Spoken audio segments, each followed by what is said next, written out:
Fala comigo, tudo bem? Eu sou o Felipe Gibran. Eu sou a Pamela Campos. E esse é o RPcast, o podcast simples mais revolucionário do Reni Pessoa. Quero já agradecer você que está acompanhando a gente, que escuta aqui, que faz o download, que ouve, que compartilha, que manda esses episódios para o pai, para a mãe, que está acompanhando a gente. Muito obrigado por essa força. É isso que faz a gente seguir fazendo esse trabalho aqui, né? Você está acompanhando aí os nossos episódios, nós estamos num formato diferente, estamos num local diferente, agora estamos fazendo juntos e juntas, Pamela e eu, Agnes também. Alguém aqui precisa trabalhar, então a Agnes hoje tá no trabalho, não conseguiu estar com a gente aqui. Tá aqui só em espírito. Só em espírito, mas ela é pior do que o pai do Cris, porque o pai do Cris tem 2 empregos, a Agnes tem 3, ela trabalha mulher, enfim, mas tá com a gente. Esse é o nosso novo formato de podcast, espero que você esteja curtindo. E nós estamos batendo papos maravilhosos com esses convidados que vocês estão sempre vendo com a gente, não mais no formato de entrevista, mas no formato de roda, de conversa, um bate-papo mais informal. E hoje a gente tem o privilégio de trazer aqui para bater esse papo com a gente uma das preciosidades do nosso campo, porque ela é uma pesquisadora há muito tempo desse campo nosso evangélico, talvez uma das pioneiras desse assunto que nós vamos falar, talvez não, com certeza, uma das pioneiras desse assunto que a gente vai falar.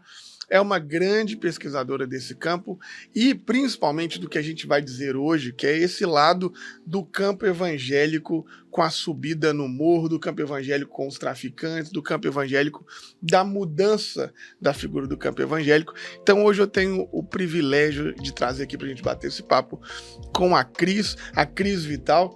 Queria que você cumprimentasse a galera, seja muito bem-vinda, Cris, e também se apresente para o pessoal aí conhecer um pouquinho mais de você, né? Beleza, muito obrigada pelo convite, prazer enorme estar aqui com vocês no Reni Pessoa, que eu acompanho e admiro muito o trabalho que vocês fazem, né, com convidados e convidadas que estão falando sobre essa perspectiva religiosa a partir de lugares muito distintos, né. Eu sou Cristina Vital, eu sou professora da Universidade Federal Fluminense, sou colaboradora do ISER já há 21 anos, o ISER que é o Instituto de Estudos da Religião, sou pesquisadora do CNPq, e pesquiso religião e violência, religião e política também já há alguns anos. Acho que é isso aí, resumidamente. Também coordeno lá o LEPAR, que é o Laboratório de Estudos em Política, Arte e Religião, lá ligado à pós-graduação em Sociologia, na qual sou professora. É isso. Não, eu tô aqui de bobeira, né? Porque assim, eu não sei vocês, mas não é todo dia que a gente pode entrevistar uma das pioneiras quando a gente fala de tráfico e evangélicos, assim. É uma coisa meio paradoxal, mas a gente vê na história da religião que violência e as próprias espiritualidades, elas estão muito atreladas. E como você sabe, o nosso formato agora é novo, a gente sempre vai dar uma pílula histórica, um panorama sobre essa temática, para você poder aproveitar ao máximo esse podcast de hoje com essa Cris maravilhosa. Então vamos lá, gente, falar de evangélicos no Brasil, né, e não pensar em violência é muito difícil, porque a nossa própria experiência da colonização, ela traz a violência como um traço da missão evangelística, seja lá na Igreja Católica, seja depois na Igreja Evangélica. Então, quando a gente fala, por exemplo, de guerras missionárias, cruzadas, todas elas vêm no sentido de converter o corpo do outro, e aí a violência ela é utilizada.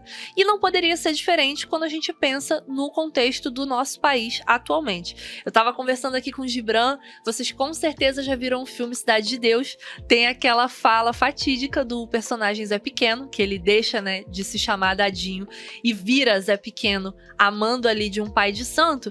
E eu fiquei imaginando, né, Cris, se a gente fosse regravar esse filme hoje, será que o Zé Pequeno iria num terreiro? Ou ele iria numa igreja para pedir para um pastor, uma missionária, ungir ali o fuzil dele. Então, é mais ou menos por aí que a gente vai conversar. Vocês já devem ter reparado que as periferias brasileiras hoje, elas concentram um número imenso de evangélicos. Eu posso falar como uma pessoa que vive dentro desse contexto, agora não mais, né? Tô me acostumando. Pra você que não sabe, saí diretamente da divisa de São João e Duque de Caxias, Morro Azul, e estou agora numa favela diferente. Estou em Osasco. Mas a realidade é semelhante, né? E isso vem de um boom gospel que chega mais ou menos ali na década de 80 para 90. As periferias brasileiras, elas não eram evangélicas, pelo contrário, elas eram tomadas por catolicismos populares e principalmente pelas religiões de matriz africana. E vai ter essa virada no processo da terceira onda pentecostal. É claro que isso não é uma responsabilidade exclusiva de mega igrejas, como a Universal, como a Mundial da Graça. Na verdade, isso é um trabalho de formiguinha mesmo, muito orgânico, já feito pelo proselitismo das próprias igrejas independentes pentecostais, as Assembleias de Deus, etc., que tem essa capilaridade, né, Cris? Muito profunda no campo periférico. Mas é com a chegada dessas teologias da prosperidade, dessas igrejas com visão de negócio, empresarial, que a gente começa a ver nas periferias esse tipo de discurso sendo defendido e sendo apropriado, inclusive por traficantes que antes eram de outras religiões. Então, dentro desse panorama, dessa loucura que é o Rio de Janeiro, a gente tem manifestações de traficantes pastores e pastores traficantes. É isso, Cidade de Deus 2, Zé Pequeno seria pastor, Cris? Então eu vou começar a falar de um ponto que tem a ver com religião e violência também, para a gente chegar nessa proximidade das redes religiosas com o crime no Rio de Janeiro, tá? Primeira coisa é quando a gente fala de religião, ela historicamente é um elemento positivado em termos sociais, né? Então, isso na tradição sociológica e antropológica se trabalha a ideia de que a religião, ela tem um lugar do bem. Então, assim, o Marcel Moos, nos trabalhos históricos, vai falar sobre o lugar da religião ligada ao público, ligado ao bem, em contraposição à magia, tá? E isso é muito importante pensar no mundo ocidental moderno, porque o lugar onde a religião está, ela é também um lugar ambíguo, por um lado, né? Porque ao mesmo tempo existe uma percepção do lugar positivo que a religião ocupa, por outro lado também a gente está falando de algumas religiões específicas que produzem conversões e se apresentam a partir do domínio. Então, quando a gente fala da religião e violência historicamente, a gente está falando de algumas religiões, principalmente as religiões monoteístas, que se apresentam a partir de uma dinâmica de poder, que é de poder político, poder econômico e poder territorial, tá? Então isso vai fazer uma diferença da gente pensar a diversidade religiosa no Brasil e no mundo, tá? Porque os comportamentos são distintos. Mas, por exemplo, a gente pensar nessa pauta do ensino religioso no Brasil, é muito difícil que as pessoas se interponham ao religioso, né? E uma pesquisa foi feita em relação a isso, achando que, sim, era positivo ministrar a religião nas escolas, porque a religião é um lugar moralmente percebido como positivado, aquele que está agregando alguma coisa em termos da cidadania e dos valores individuais. Então, é nesse contexto que, quando eu começo a falar ali no início dos anos 2000, sobre a proximidade entre evangélicos e entre traficantes, que isso causou um impacto, eu acho, assim, negativo em termos acadêmicos, né? Porque também a gente está falando de uma sociologia, de uma antropologia que é feita por pessoas aqui brasileiras formadas numa cultura cristã, né? Então, mas quem estava no campo via tanto o crescimento de evangélicos nesse campo, como também essa proximidade, que embora pareça dissonante em termos morais, a gente está falando de uma ética que vem crescendo nesse núcleo evangélico, pautada na batalha espiritual. E é justamente esse grupo religioso e essas denominações, as igrejas pequenas que vão crescendo baseadas nessa perspectiva, que são justamente as que produzem um amálgama em relação a esse grupo de criminosos, digamos assim. Agora, também, a gente, quando olha o mapa da religião no Brasil, segundo os dados do IBGE, a gente observa que o interior do Brasil, ele é majoritariamente católico, né? E a presença evangélica, ela vai crescendo e se consolidando nos centros urbanos. E nos centros urbanos, principalmente nas periferias. Então, as pesquisas de georreferenciamento que foram feitas nos anos 2000, baseados nos dados do IBGE, que a gente fez na UF, baseado nos dados da Receita Federal, pensando nos templos, assim como o ISERC também nos anos 90 fez uma uma pesquisa de georreferenciamento também baseado nos templos, tem a observação clara dessa presença e do crescimento evangélico nessas áreas principalmente. E os anos 90 são muito importantes para a gente pensar esse crescimento, em termos percentuais, mas não só. Em termos percentuais, o crescimento dos anos 80 para os anos 90 não é tão significativo, de 6% para 9%, não é tão significativo. Então, como é que a gente podia pensar a importância que essa década tem para a gente pensar no fenômeno da presença evangélica no Brasil hoje?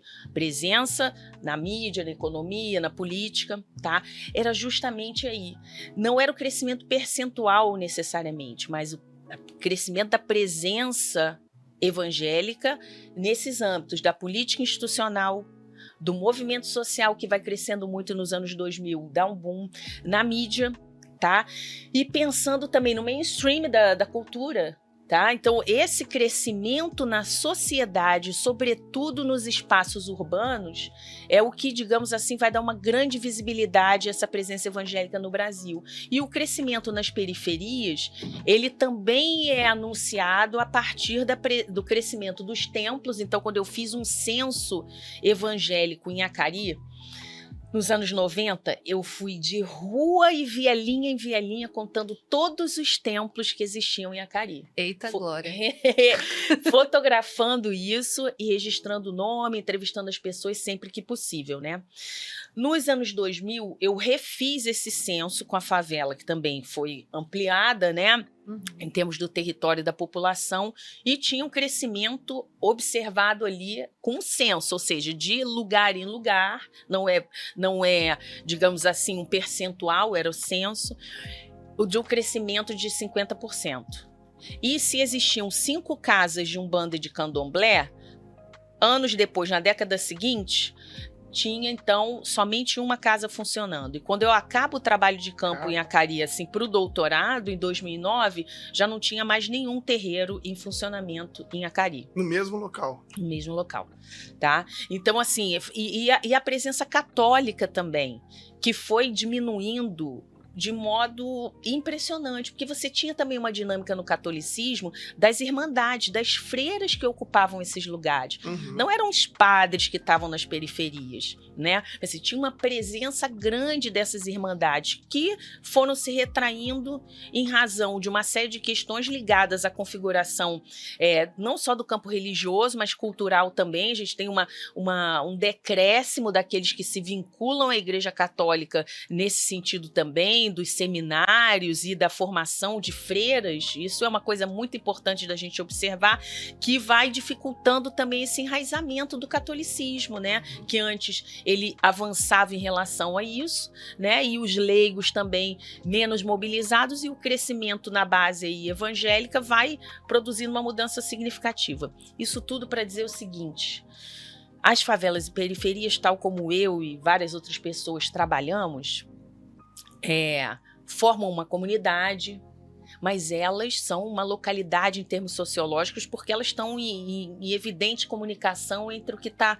dentro e o que está fora daquela localidade. Elas recebem influência do que está na sociedade, assim como elas produzem também o que está acontecendo na sociedade. Isso é muito importante para a gente não exotizar o que estava acontecendo ali, né? Porque o crescimento que está na sociedade estava ali também, e os traficantes são pessoas que são criadas ali. Então, se nos anos 90 o Pierucci falava dos evangélicos, né, do crescimento dessa religião como solvente de laços, a gente está falando de uma geração hoje que é formada em famílias evangélicas, é uma tradição, ele já compõe uma tradição. Sim. E vários desses traficantes que eu inclusive entrevistei, que estão lá no livro Oração de Traficante, são pessoas que já vinham desse seio evangélico. Sim. Né? Então, como solvente fazia sentido na classe média alta, nas periferias isso já não fazia sentido no Brasil, mesmo nos anos 90.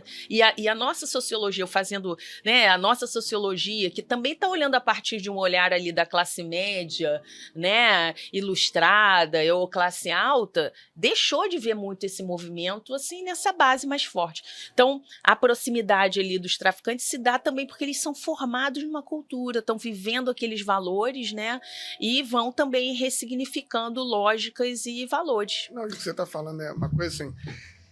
Na experiência de uma pastoral carcerária, várias vezes eu ouvia as pessoas falando, né, os rapazes que estavam presos, assim, não, mas a minha mãe ora por mim, a minha avó ora por mim, quer dizer, essa questão da conversão familiar, né, isso vai virando uma coisa assim tão comum, né, porque, tipo, se a minha avó é da igreja, se a minha mãe é da igreja, né, esse registro do campo evangélico estava ali naquele cara ali que estava encarcerado, né? Encarcerado. Essa figura dessa mulher de oração que está ali, e que talvez essa própria ideia da oração acabou também se tornando um espaço de segurança, né? Tipo, a minha avó ora por mim, né? Para manter a minha vida, enfim. Então, você vai percebendo como é que as coisas parece que vão trocando. Ele antes tomava um passe, qualquer coisa, agora é a oração da minha avó, da minha mãe que sei lá, que me protege, sei lá. Eu gosto de pensar, assim, que, tipo, tudo isso que você tá falando, pra mim, é muito vívido, porque, tipo, eu venho dessa comunidade da Baixada Fluminense, e aí eu lembro, na minha caminhada, assim, cristã, coisas muito marcantes, do tipo, uma geração da minha igreja anterior à minha, tipo, a minha família foi alcançada no momento, tipo, as memórias de infância da minha mãe no Morro Azul, era de, tipo, comer doce de São Cosme e Damião no terreiro, e lá, mesmo que não tivesse religião nenhuma, era católica, aquela coisa não praticante, bem típica mesmo de um Brasil década de 80, 70, né? Ia lá e pá, a minha avó, que não era cristã ainda na época evangélica, fazia suas simpatias, enfim e tal. E aí todo mundo se converteu. E nesse processo tinha uma senhora na igreja, que é a irmã Zefa. Não esqueço dela porque a comida dela era maravilhosa. Dona Zefa, ela era mãe de santo. E ela veio de uma realidade, assim, veio de Minas Gerais, mãe de santo. Eu sabia. Quando você falou que ela cozinhava bem, eu falei, é de Minas. Aí não precisava nem dizer. E aí, não, ela sempre cozinhava no retiro da igreja. E ela tinha um filho que era Ogã. Só que ele começou a frequentar a igreja porque ele ouvia o instrumento, achava legal e tal. E aí veio e começou a tocar na igreja. E aí era assim, era um dia no terreiro, um dia na igreja. Um dia no terreiro, um dia na igreja. Ela acabou cedendo e se converteu.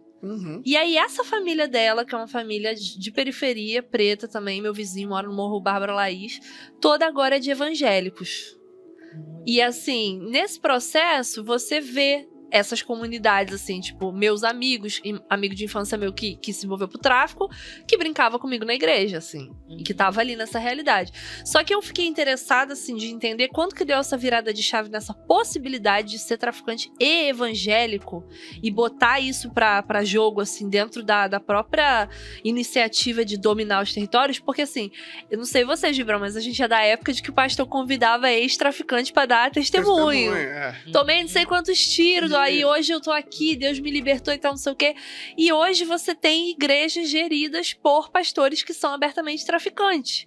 Tipo, quando que abriu esse espaço pra pessoa, tipo, não achar incoerência nesse processo e seguir o baile, assim, de, tipo, não, é isso mesmo, eu tenho um movimento, não tô com Deus, não boto crack aqui. Tipo, como é que isso veio e qual foi a facção que trouxe isso? Porque eu acho que também tem um pouco disso, né? Sim. Bom, então vamos lá enfrentar esse novelo todo, tá? Porque primeira coisa são os valores morais de referência, que eu acho importante a gente pensar. Então, quando eu estou falando de uma cultura pentecostal em periferias, eu estou falando de engajamento institucional crescente nessa área, mas eu também estou falando de valores morais de referência, ou seja, pessoas que não são engajadas numa instituição, numa igreja, mas que estão vivenciando valores que permeiam e orientam suas emoções, suas expectativas, tá? Então, é nesse âmbito que crescem essas pessoas e que vão do trabalho para o crime, porque a pessoa que está no tráfico, ela está numa circulação também, assim como as pessoas que estão na igreja saem e voltam. Já há muito tempo não se pensa nem na vida social, nem no âmbito da pesquisa, que a conversão ela é algo definitivo em termos do engajamento das pessoas, né? Então tem uma mobilidade. O que eu acho que faz uma diferença muito grande, né? Então, a gente sempre observou ao longo da história que quem teve no crime sempre teve a expressão e uma vida religiosa também. Porque essa dinâmica que o Gibran bem lembrou, né, e que tem nos presídios um lugar muito importante do processo de conversão, né, de uma base social aos evangélicos, né, às igrejas evangélicas, a gente não pode esquecer, os presídios são muito importantes nessa dinâmica. E aí os anos 80 são muito importantes, porque é um ano em que várias denominações neopentecostais que têm um regime de governo episcopal centralizado começam a fazer uma evangelização organizada nos presídios. A gente deve lembrar que essa legislação é dos anos 30, né, que a assistência religiosa é garantida nos espaços de privação de liberdade, é dos anos 30. E isso foi feito, claro, né, por influência da Igreja Católica, mas como num regime republicano de laicidade, tinha que garantir isso potencialmente para todos, embora aquilo fosse o interesse muito dos católicos e que orientaram aquilo no governo Vargas. Tanto o ensino religioso como essa assistência social também acontece a partir dos anos 30. Só que os evangélicos foram crescendo. Se eles eram minoritários e foram perseguidos em outras épocas no Brasil, passam a ocupar outros espaços, inclusive de poder e visibilidade. E nos anos 80, aí a gente deve lembrar do que você bem já falou, da terceira onda do pentecostalismo no Brasil, com essas igrejas de regime episcopal, neopentecostais, têm um plano cujas cadeias são fundamentais, porque é uma população que fica muito vulnerável ao tipo de ação, como aconteceu em Cuba, né? Quando os evangélicos chegam lá, que era chamada política do sabonete, que era isso. Era chegar com esses elementos básicos que não estavam disponíveis na sociedade naquele momento e chega ali nas prisões. Eu tô falando do trabalho até de um aluno que é lá da História na UF, que foi nosso aluno lá no programa de Sociologia, que tem estudado também religião em Cuba, né, além de outras dimensões, e que relembra a gente como evangélicos chegam em Cuba. E a partir de uma política muito similar a que os evangélicos também vão se consolidando no Brasil a partir de bases. E como é que se consolida a partir de base? A partir de uma assistência social. E no presídio isso é fundamental. Então essa ideia da política do sabonete é o que acontece também nos presídios. E inclusive um dos traficantes que eu entrevisto para o livro, ele era frequentador de qual igreja? Igreja Universal do Reino de Deus. Dizimista, participante de culto dominical, tá? E cuja mulher, né, as mulheres muito responsáveis também por essas conversões, esses processos de aproximação desses homens, né, das suas famílias, mas o presídio foi fundamental. E a ação, não só da Universal, né, mas de outras igrejas também ali naquele núcleo. Então, para dizer que tem uma sensibilização, tá? E aí, o que acontece? A gente já acompanhou também a proximidade, como você estava bem lembrando, Cidade de Deus, desses traficantes, ali o tráfico iniciante ainda, mas a gente teve outras formas de banditismo que se valiam da proximidade também com o cristianismo católico e nessa interface aí com aquele catolicismo popular e com banda e candomblé. Né? E o que me chama também a atenção é por que em termos sociais a gente nunca achou que era um problema a proximidade de traficantes, bandidos de qualquer ordem, digamos assim, das redes afro-religiosas. Uhum. Porque eu acredito que a gente tenha também uma concepção moral nesse nosso espanto. Porque, de algum modo, existe uma contiguidade moral, um subtexto de uma contiguidade moral entre crime e religião de matriz afro. Para a gente ver como é que esse preconceito ele é tão arraigado. Aí, quando eu falei a primeira etnografia que deu conta desse fenômeno foi essa publicada na Oração de Traficante, que foi falar da proximidade dessas redes com os evangélicos, que foram percebidos socialmente, sempre se apresentavam assim como moralmente superiores em relação até aos católicos. Uhum. Moralmente superiores porque eles guardavam a palavra, eles guardavam uma moral, um cotidiano no qual eles estavam anunciando a palavra cotidianamente, né? Então isso produziu o impacto, né? A gente pensar, por isso que a gente fica assim, nossa, mas como pode? Como pode? Porque em outros processos religiosos isso também aconteceu. Agora, também não vamos banalizar o fato por outro lado, vamos complexificar sem banalizar. Porque, de fato, aí tinha uma linha muito explícita entre o que era o certo e o que não era. E quando é que isso começa a ter pontos de contato, né? Então, a gente deve lembrar de algumas questões. Uma primeira questão que lá em Acari, né, um pastor especificamente me falou sobre o processo da conversão como um ato e a santificação como um processo. Então, o fato deles acolherem um traficante na igreja é como a dinâmica LGBT. Você acolhe porque o pecado é uma coisa, o pecador, né, faz uma distinção. E estar na igreja é elemento fundamental para o quê? Para o processo de santificação, que é aí esse engajamento numa certa moral, numa comunidade moral e a vivência dos valores, que deixam ser só de referência, né? Como o catolicismo foi historicamente no Brasil, a gente está vendo um crescendo de valores morais ligados ao pentecostalismo, sobretudo, tá? E aí você justifica a presença de traficantes em igrejas, aí começa um processo. Outra, os pastores também falando, e na entrevista com os traficantes isso aparecia, era a questão do dinheiro e das mulheres. Por quê? O cara, muito dinheiro, porque rola muito dinheiro, né, no tráfico de drogas, mesmo nesse varejo aí. Então, muito dinheiro, tá apegado ao dinheiro e tá apegado ao que o dinheiro proporciona a ele, sobretudo a questão das mulheres, o rodízio de mulheres que acontecia, né, acontece entre os traficantes. E os pastores atuavam de modo muito consistente nisso, dizendo o seguinte: bom, em relação à quantidade de mulheres, aí a gente vai ter que conversar para entender, ter um entendimento de como isso atrapalha a sua vida, a sua disciplina, que é toda uma moralidade que é construída por uma fé racional, né?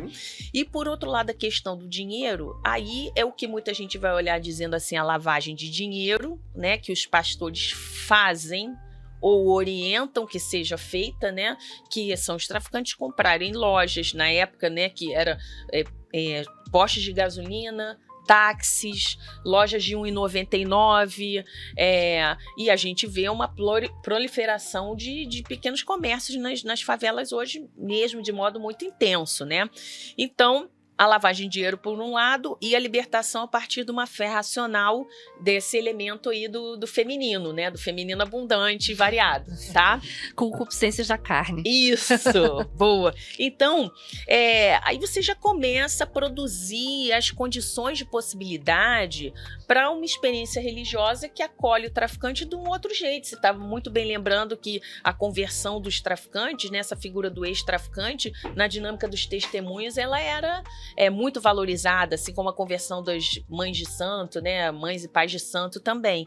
Então, virava um espetáculo, né? Virava um espetáculo e era assim um fortalecimento desse capital do pastor, né? Do capital religioso, do capital social e às vezes até econômico também.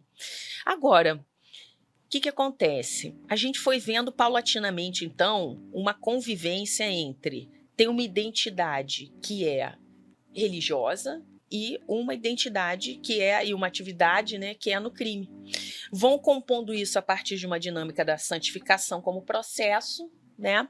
E o que eu percebo no campo ainda hoje é que existem algumas fronteiras que são dadas tanto pelo campo religioso, e por isso eu sempre tive muito cuidado, eu nunca falei os traficantes evangélicos assim, muito entre aspas, porque eu sei o peso que isso tem em termos até de uma negatividade, de uma poluição moral do campo evangélico como um todo, e eu acho isso injusto, né?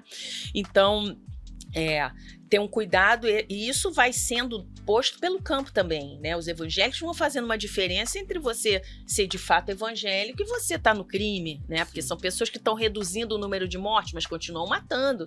Não dá pra gente falar como é que é isso em Paulo aí, que é essa palavra que tá me escapando agora, mas que é dessa mudança. Metanoia? A metanoia. Como é que a gente vai falar de metanoia das pessoas que... Ah, não, agora ele só mata direcionado. Ah, não, agora ele tá fazendo a corrupção também mais abundante porque não quer matar tanto. Não dá pra gente falar em metanoia. Eu acho que, assim, eu como pesquisadora da área e uma pessoa religiosa, né, a gente tem que... vai fazendo essas diferenças. Eu, particularmente... continuo no campo, né, acompanhando também lá no Complexo de Israel, que é da mesma facção, digamos assim, que eu começo a acompanhar a Cari, embora a gente não possa pensar que essa dinâmica ela é própria de somente uma facção. Sim. Até porque essa dinâmica ela está no PCC. Ela está no PCC. Você vê a dinâmica de organização, como eles se chamam uns aos outros, né? E uma organização moral que ela é impossível a gente não pensar esse elemento religioso que vai compondo também ali, não escapa. No Comando Vermelho, idem. O Terceiro Comando fez em 2009 eu acabei, né? Fiz a entrevista com os traficantes. 10 anos depois, eles estabeleceram uma normativa para quem era do Terceiro Comando e estava nos presídios, que é uma orientação absolutamente moralizada que termina com Deus abençoe, tá? Então, mas isso não é exclusivo do Terceiro Comando, isso é uma dinâmica que está na vida social, que permeia a vida social, tá? Estando em diferentes âmbitos dela, inclusive no crime. Agora, não conheço nenhum traficante hoje que seja pastor evangélico, né? Eu, assim, até um dos que eu acompanhei em Acari, ele estava nesse processo lá e cá, até que ele faz uma mudança, ele deixa de ser o super-homem, como ele dizia, porque ele estava no tráfico e na religião, né? Ele sai desse lugar, vai se vinculando cada vez mais ao campo evangélico, se converte, sai do crime. Então, para você não passar essa vergonha de racismo religioso, para você não precisar de fato, inclusive talvez ser até processado por isso, porque racismo é crime, você deveria entrar aí no site da Faculdade Unida e procurar os cursos que a Faculdade Unida tem. A Faculdade Unida tem curso de graduação, de extensão, de pós-graduação, de mestrado, de doutorado, vários cursos livres, inclusive, e tudo cabe no seu bolso, tudo a preço super acessível. E mesmo você que está com dificuldade para pagar um curso e tudo, a Faculdade Unida tem um monte de bolsa. Então já não tem mais essa desculpa de você achar que você não pode estudar, que você não dá conta, que você não consegue, porque além da Faculdade Unida ter um preço super acessível, para você que talvez não tenha condição, a Faculdade Unida te dá bolsa. A Faculdade Unida tem bolsa para gênero, para raça, enfim. Entra aí e dá uma olhadinha nos cursos da Faculdade Unida para você agregar mais conteúdo e mais conhecimento na sua vida aí, tá bom? Eu tenho um processo inverso, porque que inclusive queria, para a gente fazer esse processo inverso, chamar aqui o nosso quadro maravilhoso do SAC, do Serviço de Atendimento ao Crente, que é um novo quadro que nós estamos tendo aqui, e vou pedir inclusive à Pamela para ela fazer a leitura dessa primeira história, porque nós estamos falando aqui desse processo, né, da conversão, e quase também é um processo de conversão, mas um processo de colonização, um processo de apagamento, né, das religiões de matriz de terreiro em todos os lugares, e a Cris bem falou também sobre isso ser uma espécie, né, de discriminação, de racismo, de preconceito, mas a gente tem uma história aqui muito curiosa, que beira o contrário. Então quer dizer assim, os evangélicos estão crescendo, os irmãos e irmãs de matriz africana estão sofrendo, mas ainda resistem, né? Olha essa história aí que a Pamela vai ler pra gente.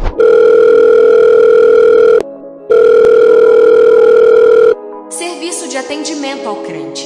Como posso te ajudar?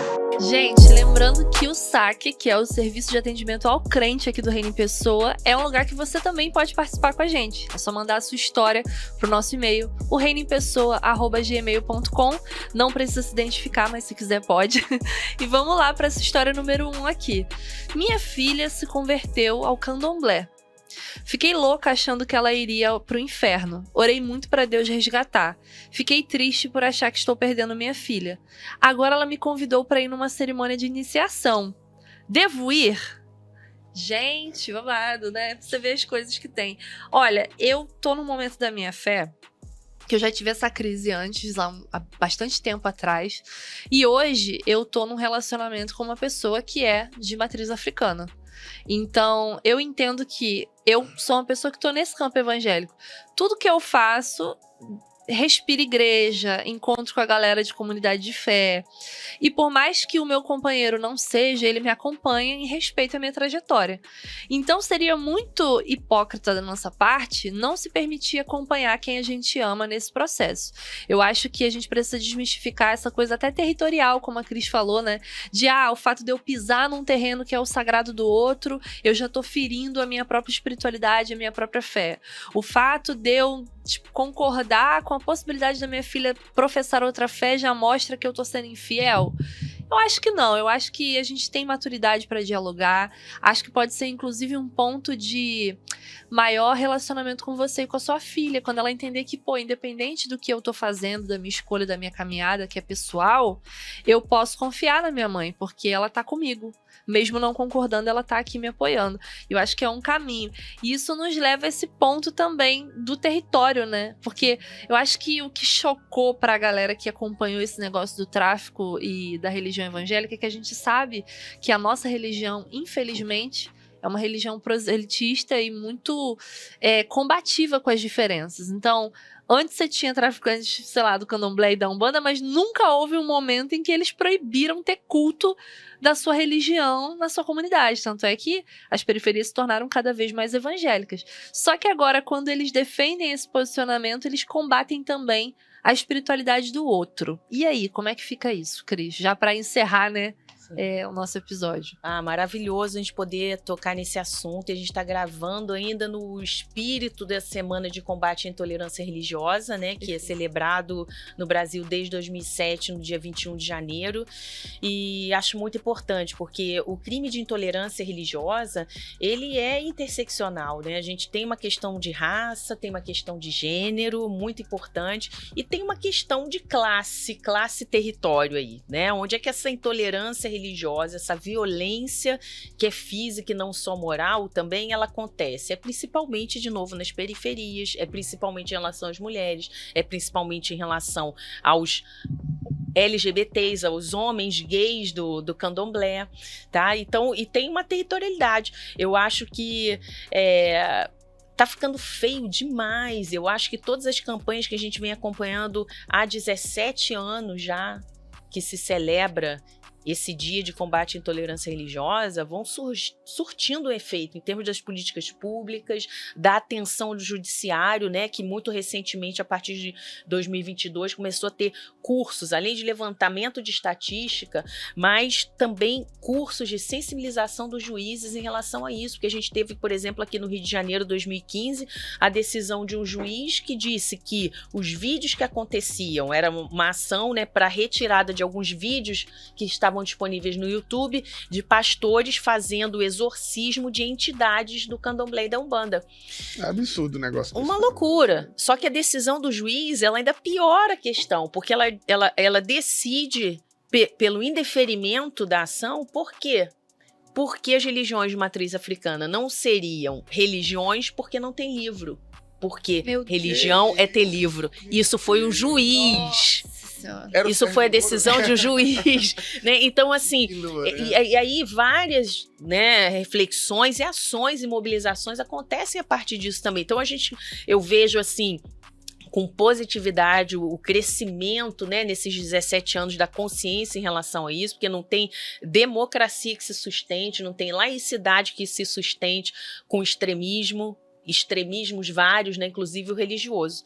Então, os casos de intolerância religiosa que vem acontecendo em periferias e que envolvem aí o crime violento, eles são ainda mais difíceis de combater, porque estão falando de uma desigualdade de força muito séria, claro, né? Agora, é importante a gente lembrar também que são núcleos sociais que já estão violentando esses pais e mães de santo, independente do tráfico. Tá? Então, a mãe de santo que eu registro lá no Oração de Traficante, que dá entrevista para mim na pesquisa, ela fala claramente, as coisas foram diminuindo nos terreiros dela, em outros terreiros que acontecem em favelas e periferias, não só pela ação direta do tráfico, que ela diz, inclusive, que em Acari não teve ação nenhuma direta em relação às religiões de matriz africana, mas o constrangimento público, a violência moral, que permite, inclusive, no limite, a violência física contra essas mães e pais de santo nessas localidades, né? Então, eu acho que é muito bom a gente poder tratar disso. Agora, também a gente deve lembrar que uma coisa são as institucionalidades, né? Porque essa convivência das pessoas nos núcleos familiares, né, pais e mães e sobrinhos e primas que são de outras tradições e que muitas vezes vão fazendo composições no seu cotidiano, isso é muito intenso. A gente aqui no Rio de Janeiro, o Babalaô Ivanir dos Santos, né, importante na condução dessa agenda da intolerância religiosa, ele sempre lembra que Babalaô, ele é casado com uma mulher que é uma fiel da Igreja Universal do Reino de Deus. Então, essas composições, elas estão na vida social e eu acho que a gente precisa cada vez mais falar sobre elas. Claro. E um dado, se a gente pensava, né, o Eustáquio Diniz, adoro o demógrafo IBGE, que falava dessa inversão da pirâmide, né, religiosa no Brasil, do país católico para um país evangélico, a gente já vem acompanhando como essa previsão ela está sendo interrompida pelo crescimento dos sem religião. E os sem religião vão tendo essa face, né, de pessoas que estão circulando entre religiões ou pessoas que não estão institucionalizadas, embora tenham um valor moral de referência pentecostal ou católico ou afro-religioso, que estão circulando. Vai em outros cultos. Isso. Né? E uma trapper que eu entrevistei lá no Complexo de Israel, por exemplo, é isso. Ela tá na igreja, vai à Assembleia de Deus e ela também vai à Umbanda, então vai combinando, né? E isso é uma dinâmica muito interessante aqui no Brasil. Não, tem uma coisa fantástica, mas voltando no saque aí que você leu, Pamela, eu fiquei pensando uma coisa assim. Essa mãe, com certeza, mesmo ela sendo evangélica, ela já deve ter ido em batizado na Igreja Católica, em casamento na Igreja Católica. Então, o problema é só quando tem que ir no terreiro do candomblé, né? E aí eu fico... isso é uma preocupação para mim, porque é um racismo religioso e tudo mais, mas não vou nem aqui fazer a pauta da militância. Eu fico pensando só, se você de fato é evangélica, sobre a questão de você preferir a religião do que a vida da sua filha. E é justamente isso que Jesus disse o tempo todo, discutindo sobre se o sábado é para o homem ou o homem é para o sábado, né? Tipo assim, a sua religião evangélica não te permite ir no candomblé, e por não ir, você está abandonando a sua filha num processo importante, que ela precisaria de validação, de apoio. Então, quer dizer, eu não sei se Jesus cobraria de você o abandono da sua filha, né? Se ele pediria para você esse abandono. Então, eu fico pensando que essa é uma dinâmica muito comum, né? Assim, igual você está falando do Ivani e da companheira. Que bom que eles têm essa humanidade de conviver. Mas não é a regra, né? Não. A regra, inclusive, é o contrário. Eles é o jugo desigual. É um negócio que... terrível. Que é terrível. E você, como eu, que tem uma mãe da Universal, ora, irmão. Ora para Deus te dar paciência, tolerância, porque tem horas que até o almoço de família azeda. Fica difícil. Menina, complicado. Tô dizendo isso aqui com alguma frequência. Não nos consuma. Nós não somos um produto, não seja consumidor do nosso rolê. Não é isso. Nós somos uma comunidade, a gente se coloca como irmãos e irmãs de você na caminhada. Se o nosso conteúdo tem feito diferença para você, se você, como eu aqui, adorou ouvir a Cris hoje, essa maravilhosa, se você está adorando o que nós estamos fazendo lá no YouTube, lá no Instagram, seja um apoiador, seja uma apoiadora nossa, nos ajude a manter isso aqui vivo. Entre aí no www.apoia.se/ORP e contribua conosco. Toda ajuda é muita ajuda, não tem valor, você contribui com aquilo que você puder, aquilo que você quiser, e é uma maneira de você contribuir com esse nosso ministério para continuar vivo. Bom, é isso, estamos chegando no final de mais esse episódio. Muito bom ter você aqui, Cris, muito obrigado por essa gentileza, e sigamos até o próximo episódio para vocês. Aquele abraço, falou, Valeu. Beijo. Falou, Valeu. obrigada, Gibran, obrigada, Pamela. Valeu. Tamo juntas. Bom demais.